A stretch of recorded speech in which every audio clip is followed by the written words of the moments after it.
يسألونك عن الأنفال قل الأنفال لله والرسول فاتقوا الله وأصلحوا ذات بينكم وأطيعوا الله ورسوله إن كنتم مؤمنين صدق اللہ العظیم۔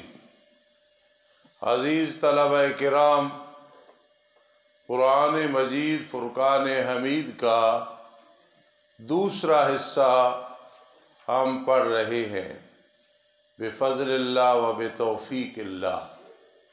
پہلے حصے میں خالقیت ہے، دوسرے میں ربوبیت ہے۔ سورۃ الانفال مدنی سورت ہے۔ میں نے اس دن یہ بات عرض کی تھی، تحفۃ الحبیب نکالو، اس دن میں نے یہ بات عرض کی تھی کہ جو ہجرت سے پہلے صورتیں نازل ہوئیں وہ مکی ہے، اور ہجرت کے بعد جو نازل ہوئیں وہ مدنی ہیں۔ دوسرے نمبر پہ جس صورت میں یا ایھا الذین آمنوا ہو وہ مدنی ہے، اور جس میں یا ایھا الناس ہو وہ مکی ہے۔ یہ مشہور ہے، سوائے سورہ بقرہ کے کہ اس میں یا ایھا الناس بھی ہے، یا ایھا الذین آمنوا پھر بھی مدنی ہے۔ دوسرا جس صورت میں کلا آئے یا سجدہ تلاوت ہو وہ مکی ہوتی ہے، اور جس میں منافقین کا ذکر ہو یا جہاد کا ذکر ہو وہ مدنی ہوتی ہے۔ تو یہ سورۃ الانفال مدنی ہے، اس میں جہاد کا ذکر ہے، غزوہ بدر وغیرہ کا۔ تو یہ تو باتیں میں نے دہرا دی تاکہ آپ کے ذہن میں بات آ جائے۔ سورۃ البقرہ کے بعد 88 نمبر پہ نازل ہوئی ہے۔ دیکھو اس پہ تحفۃ الحبیب نے کہا ان کو دکھاؤ نا جی، قریب ہو جاؤ جی۔ 88 نمبر پہ نازل ہوئی ہے، اور ترتیب کے لحاظ سے 8 نمبر پر ہے۔ بہت اہم باتیں ہیں، ذرا توجہ کرو گے، یہاں ہی یاد کر لو گے تو پھر فائدہ ہوگا۔ قاضی شمس الدین علیہ الرحمت کا ربط یہ ہے، سورہ اعراف میں ہے وَاذْكُرْ رَبَّكَ فِي نَفْسِكَ، اور اس صورت میں ہے اِذَا ذُكِرَ اللَّهُ وَجِلَتْ قُلُوبُهُمْ فَالْإِرْتِبَاطُ بَيْنَهُمَا بَيِّنٌ۔ واضح ربط ہے، وَاذْكُرْ رَبَّكَ وَاذْكُرْ رَبَّكَ اِذَا ذُكِرَ اللَّهُ، کتنا آسان ربط ہے۔ حضرت شیخ القرآن مولانا غلام اللہ خان رحمہ اللہ کا ربط آپ دیکھیں، تفسیر بڑی سی بڑی تفسیر، عربی، فارسی، اردو، ہر ایک میں ربط بیان ہوتا ہے، انداز اور ہوتا ہے، کسی کا اس کی مناسبت یہ ہے، جوڑ یہ ہے، ربط یہ ہے، تعلق۔ ایک معارف القرآن مفتی محمد شفیع رحمہ اللہ کی ہے نا، بہت بڑے لوگ تھے، اور ایک مولانا ادریس کاندلوی رحمہ اللہ تعالیٰ کی ہے۔ تو اس میں ایک ایک صورت کے وہ 3، 4، 5، 7 ربط لکھ دیتے ہیں۔ تو معلوم ہوا ربط بہت ضروری چیز ہے نا، ہر مفسر نے اس پہ نظر رکھی ہے۔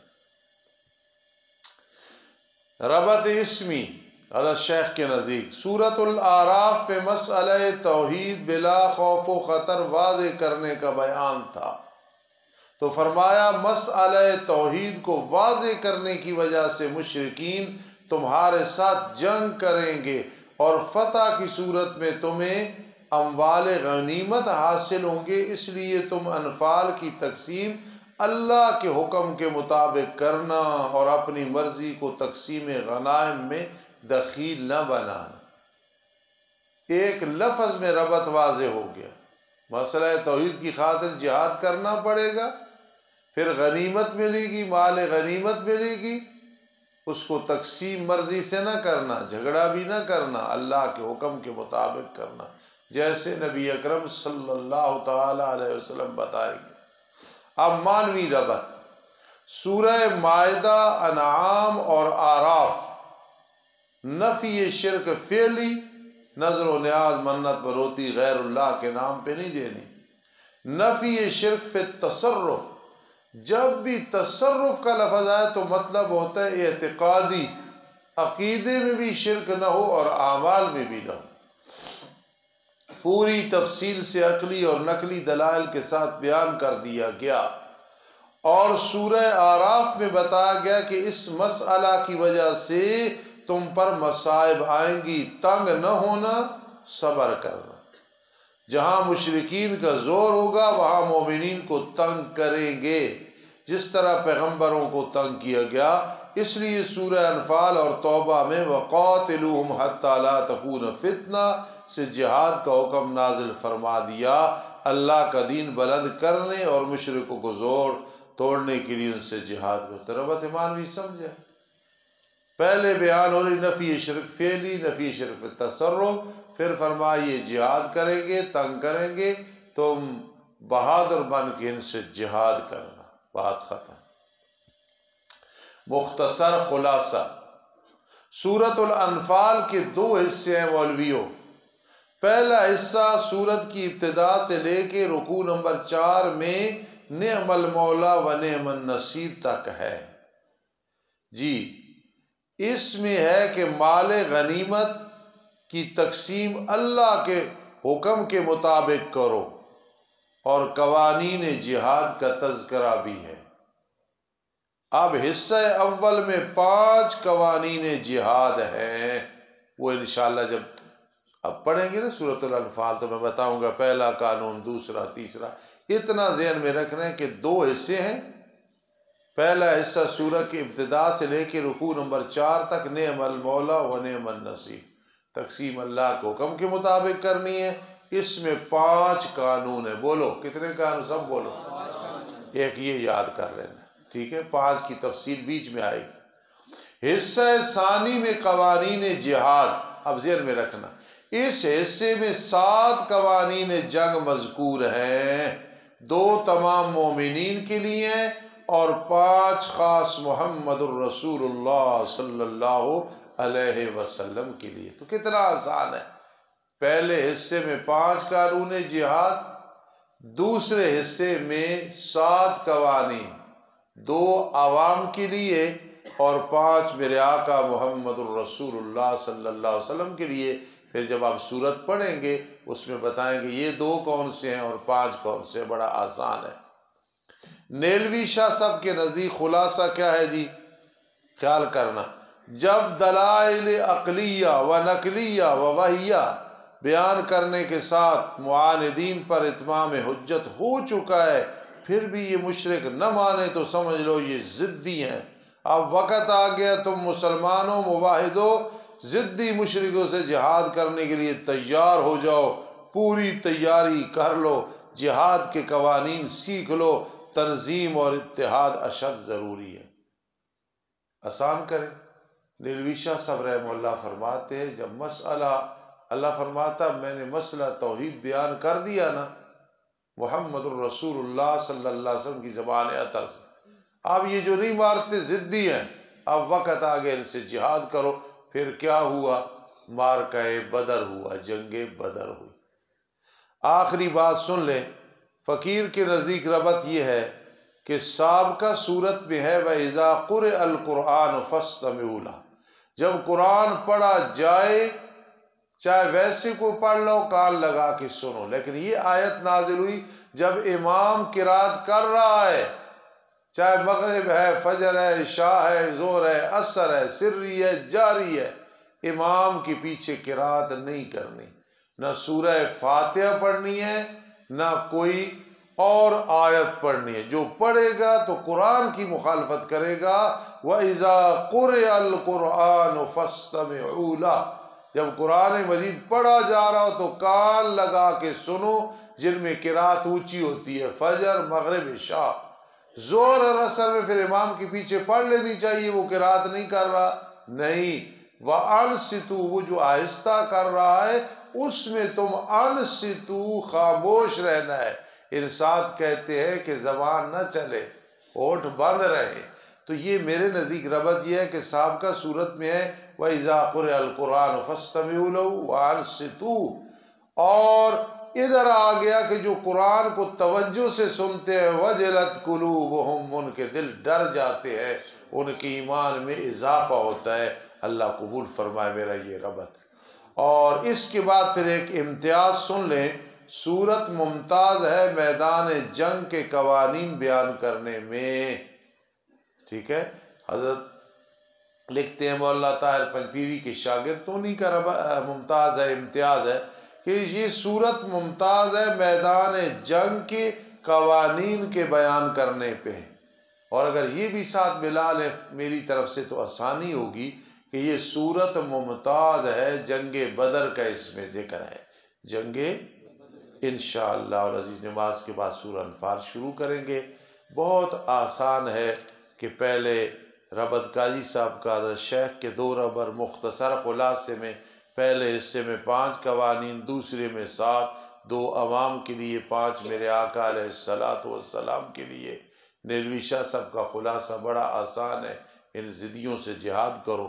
میرے نزدیک جو ربط عرض کیا ہے اور مخ القرآن کے حوالے سے کہ میدان جنگ، اور اپنی تھوڑی سی بات عرض کی ہے کہ جنگ بدر کا ذکر ہے، انشاءاللہ العزیز بیان یہ جتنا ہے زبانی یاد ہو کر، باقی قوانین بیچ میں لگ جائیں گے انشاءاللہ۔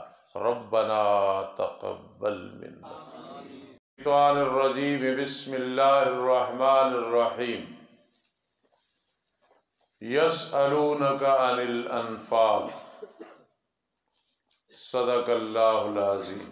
ابو بکر مستانی نو فرحان دی جگہ بیٹھاؤ، پکی اپنی جگہ ہے بنا لے۔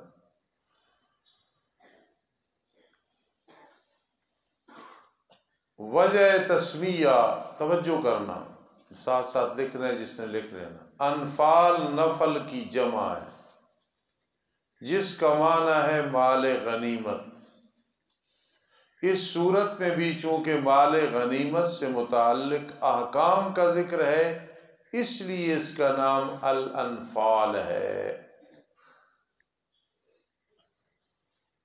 اس کا تھوڑا سا تعارف سن لیں، چونکہ اہم صورت ہے اس لیے تھوڑا ٹائم اس پہ زیادہ لگا رہے ہیں۔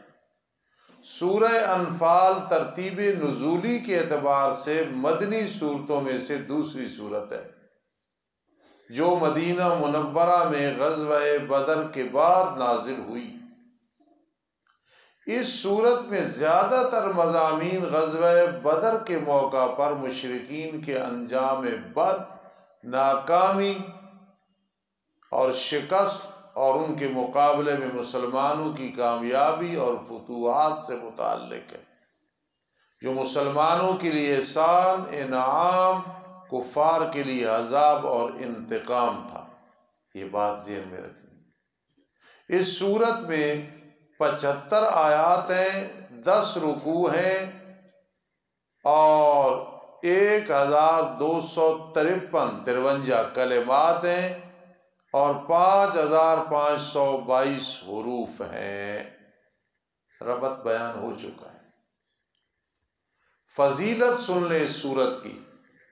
حضرت ابو ایوب رضی اللہ تعالیٰ عنہ سے منقول ہے کہ رسول اللہ صلی اللہ علیہ وسلم کبھی کبھی سورہ انفال کو مغرب کی نماز میں پڑھتے تھے۔ جی، اگر کسی نے خواب میں سورہ انفال کی تلاوت کی تو وہ آدمی خیر اور فلاح حاصل کرے گا۔ تو میرے آقا تھوڑے سے وقت میں زیادہ قرات کر لیتے تھے۔ وہ کوئی آج کا دور تو نہیں تھا کہ ایک آیت زیادہ پڑھ تو بابے کھوں کھوں شروع کر دے، مجھ جیسے کمزور اور جو ہے سست پریشان ہو جائے، ایسی بات نہیں ہے۔